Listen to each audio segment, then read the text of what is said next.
আসসালামু আলাইকুম everyone, welcome back to my channel. চলে আসলাম একটা রেসিপি নিয়ে, সবজি রেসিপি। এটা এখন কই মাছ ভেজে উঠিয়ে নিলাম।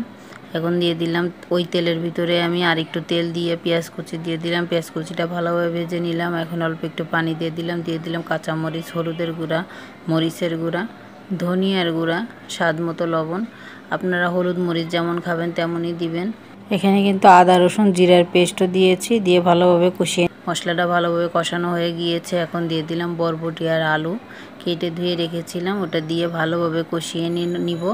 এই পর্যায়ে যদি আপনারা কেউ লাইক না দিয়ে থাকেন, প্লিজ একটা লাইক দিয়ে দিবেন। লাইক দিয়ে ভিডিওটা কন্টিনিউ করে নিন।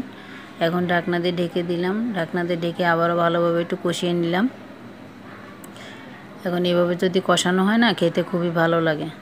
কষানো যত ভালো হবে, খেতেও কিন্তু তরকারির স্বাদটা তত ভালো আসে।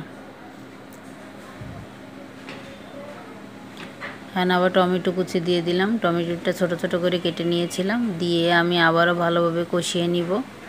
আমি ঢাকনা দিয়ে ঢেকে দিব যাতে টমেটো সিদ্ধ হয়ে যায়। আবার ঢাকনাটা উঠিয়ে নিলাম, নিয়ে এখন দেখলাম যে টমেটো ভালোভাবে সিদ্ধ হয়ে গিয়েছে। এখন আবারও একটু নেড়ে দিব।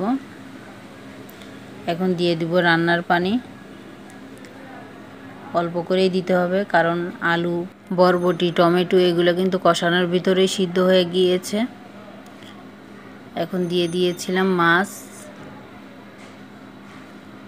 মাছটা দিয়ে ঢাকনা দিয়ে ঢেকে দিলাম। এখন বলক এসে গেছে। এটা কিন্তু কই মাছ, আপনারা যে কোনো মাছ দিয়ে রান্না করতে পারেন। তরকারিটা কিন্তু অল্প জালে রান্না করলে খেতে ভালো লাগে। তরকারিটা রান্না হয়ে গিয়েছে। আজকের মতো এখানেই বিদায় নিচ্ছি।